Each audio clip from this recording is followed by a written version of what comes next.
Welcome in to sportsbookreview.com. I'm Gary. I'm Chris. And this is the College Football Show. On today's show, we are discussing Heisman Trophy odds. We're going to talk about some long shots. We're going to talk about some guys that might be favorites, but really might be worth putting some change on a little bit. But we'll talk about all of that here momentarily. If you would, do us a favor. If you like the show, click the like button. Do us that favor. It helps out a whole lot. We would definitely appreciate that. And subscribe to the show. Click the little notification bell that's right next to it, and it's going to let you know whenever we go live or whenever we post a new video. You're going to want to keep up with the content this year. SBRpicks.com/NCAAF is the website that's going to have everything that you need to know. So go and knock that thing out. Let's go ahead and dive in.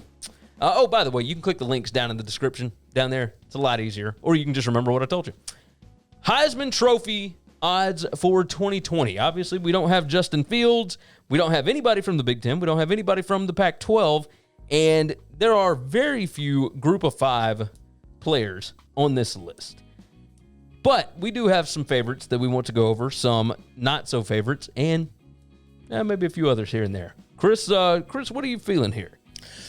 So the last several years, the Heisman favorite hasn't come close to winning this thing. Agreed. They oftentimes aren't even good enough to make the podium, make the big three or whatever, the final five or whatever they invite to New York. And so I went as far away from there as I could. I basically went the path of what the last couple of Heisman winners have done, which is basically come out of nowhere. Guy come out of nowhere, long shot, but I think has a chance, has an offensive-minded coach. That was important. Okay. On a strong offense and obviously a quarterback. Yes. So, yeah, that's an interesting stat with that. Since 2000, 17 quarterbacks have won it. 2 running backs have won it. Both running backs coming from Alabama, and this was before like the full transition of the Nick Saban offense. But if you go back just the last 5 years, out of the 15 top 3 Heisman finalists, 12 are quarterbacks. Yep. 3 are running backs. Yeah, it's just a quarterback. It's just a quarterback league, and it's the way the MVP has become in the NFL. Yeah, it's just football. It's just what I think is going to happen. I think Notre Dame is going to be incredibly strong. I think Ian Book for his senior year is going to be very, very tough. I think he's going to put up kind of monster numbers. Getting to play an all ACC schedule, not having to play USC, not having to play Michigan, not having to play Georgia, not playing these far better defenses. And you get your one shot at home against Clemson. You get Clemson at home, but let's say that's a dud. Let's say Clemson's defense just eats him to pieces. I think every one of these guys are going to have a bad game. Oh, yeah. If he goes just crazy wild on the rest of the ACC and they hang 40 a week, I think he's got a really good shot at winning this thing. The national media would love to see a Notre Dame guy win this thing. Oh, 100%. Yeah, plus 2,000 odds, hell of a payoff, and that it fills in all of the gaps of what I think could happen. Okay. I love the schedule. I love the opportunity to get to play that conference as down as I think that conference is. And so I think Ian Book's a great bet. Okay. One for me, I'll give you 2 that are not so long shots that built a little bit on hype, right? Spencer Rattler at plus 900 might not be a bad idea to just toss a little bit on. I think he could definitely be a finalist. Now, I personally don't know. I don't know that anybody knows what to make of him. He is Lincoln Riley's first brought up quarterback, the first recruited quarterback that hasn't transferred in since he was an offensive coordinator. So it's going to be a little strange. I don't know what he's capable of yet, but every other quarterback has at least finished top 2 since Lincoln Riley has been head coach.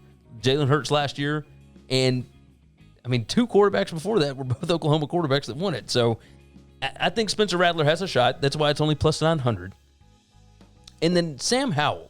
If North Carolina, don't forget, they don't have to play Clemson this year. And they get Notre Dame at home in November after they've had a little more time to grow up. So, and this is after Notre Dame has to play Clemson. So they might be beat up a little bit. You never know what's going to happen there. If Sam Howell leads North Carolina to an ACC championship game, some kind of crazy upset over Clemson, or they may not even need that. Sam Howell already has a ton of hype, and you can get him at plus 2,000. That's not bad payoff. Not a bad payoff. So it's the same as Ian Book? Same thing. It's plus 2,000. That's the line of thinking that I go down. All right. Do you have any long shots?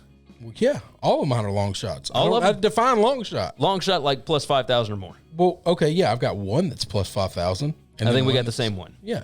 Let's talk about that really quick. Okay. All right. Let me give you my longest shot. Okay. That would be quarterback Brock Purdy. Iowa State schedule sets up pretty nice.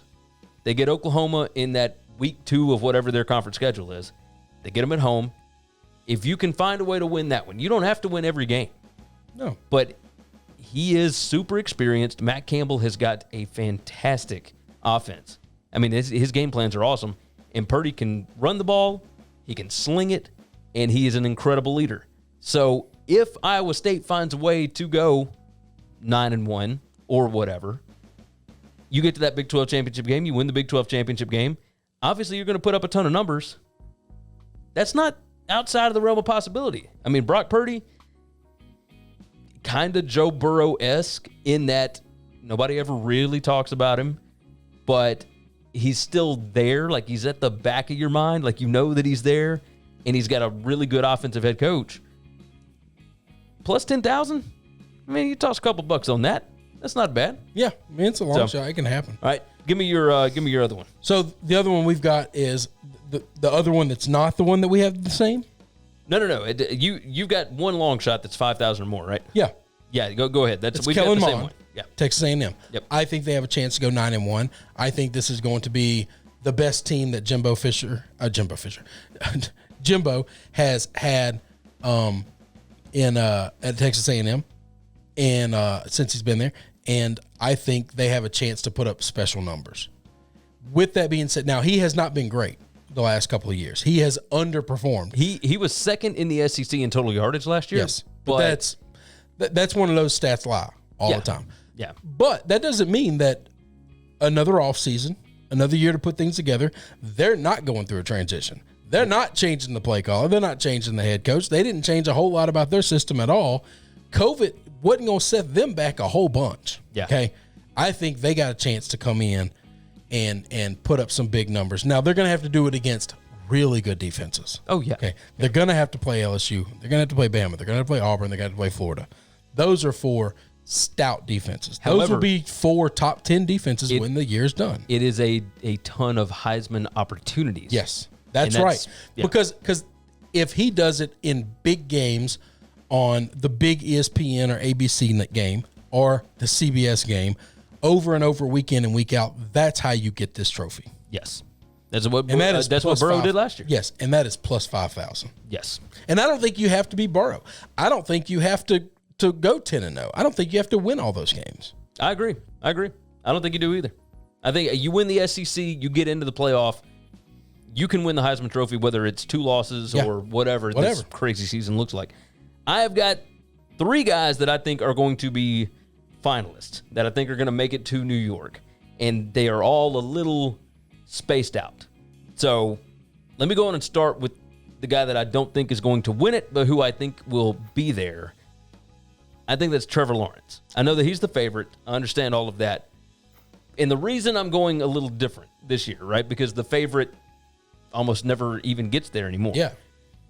He's plus 200, but this offseason, he became like the face of college football. And I think that schedule is so ridiculously easy.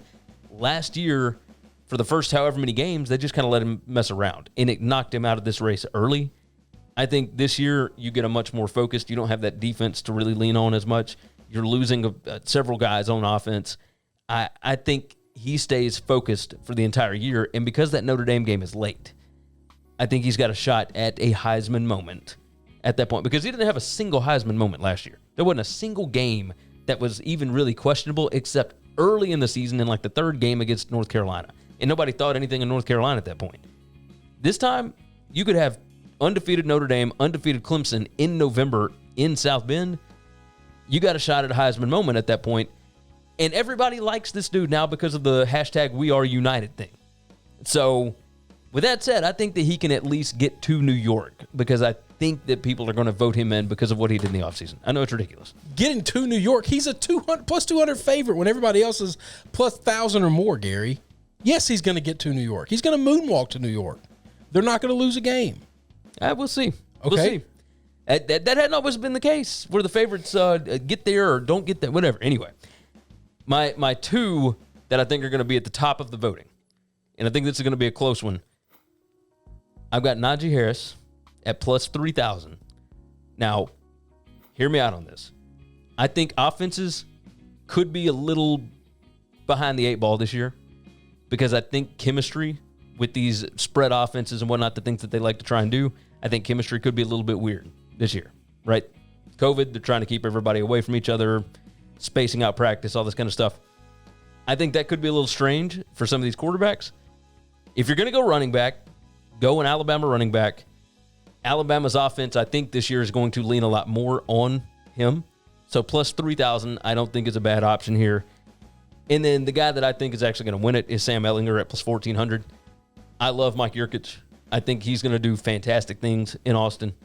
If Texas goes 9-1, 10-1, wins the Big 12, that's another one of those like you were talking about with Ian Book. The media would love the whole Texas is back thing, all of that. Everybody makes fun of them, but everybody also knows it would be good for college football if Texas comes back with a Heisman Trophy winning quarterback. Sam Ellinger is absolutely a possibility. Yeah, so I've got him at plus 1,400. Yeah, he's absolutely a possibility. So my last one is Spencer Sanders. I think if Oklahoma State comes out and has because that's just going to, if they win, they're going to do it 100% on offense. Oh, yeah. They're going to do it throwing the ball all over the place. Chuba Hubbard's going to run. Chuba Hubbard's going to get the ball dumped off to him in space, and a lot of those yards are going to be attributed to Sanders, and a lot of those touchdowns are going to be attributed to Sanders as well. It's just a quarterback league. It's just a quarterback award, and I think he has a chance to win it at plus 3,300. That's insane. Yeah. I'm picking value. I'm picking long shots that have a shot to get it, and if they get it, because right now before the season starts, we don't know anything. Correct. Okay, in week 4, all of these odds could be flipped upside down. Oh, 100%. You know, and all it takes is one of these guys to come out and have 2 Heisman moments in the first 4 games, and now they're the betting favorite. And, I like and all the possibilities of making money off them is gone. I went with a ton of quarterbacks here. Obviously, I think that if a running back was going to be able to win this award again, I would think it would be this season. And the reason that I didn't go with Chuba Hubbard is because of Sanders. Like, I think that Sanders is going to be the catalyst for that offense. Based on what you said about leadership and what happened in the offseason, I think Chuba would get all of the credit more than Sanders. There's a chance that could happen. You know what?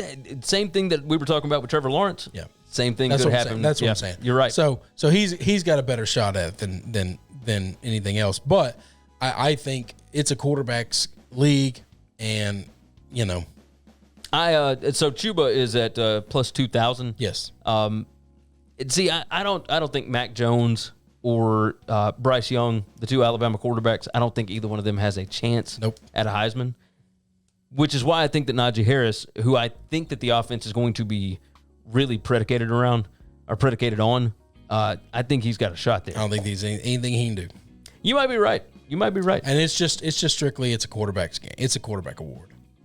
If anybody non-quarterback's going to win it, they're going to have done something really special to get the nation's attention outside of that. Chuba already did that. That's true. All right. Anything else we need to hit? That's it. No other ones? No. And wide receivers really, it's almost impossible. Anything on earth that Ja'Marr Chase could do. I don't think there's anything he can do to win it. No, because of any yards that he gets gains is going to go to Miles. You're right. I would love to see it, but I don't see it. All right, that's going to wrap it up. If you guys want to see more sports content, go over to sbrpicks.com/NCAAF. Look, the description down at the bottom, it's got the links for you to click on. Go check it out. Do us a favor, hit the like button, hit the thumbs up button. like the show, subscribe to the show, tell your friends about it, all that good stuff. And we are going to get out of your hair. For sportsbookreview.com, I'm Gary. And I'm Chris. We'll see you guys next time.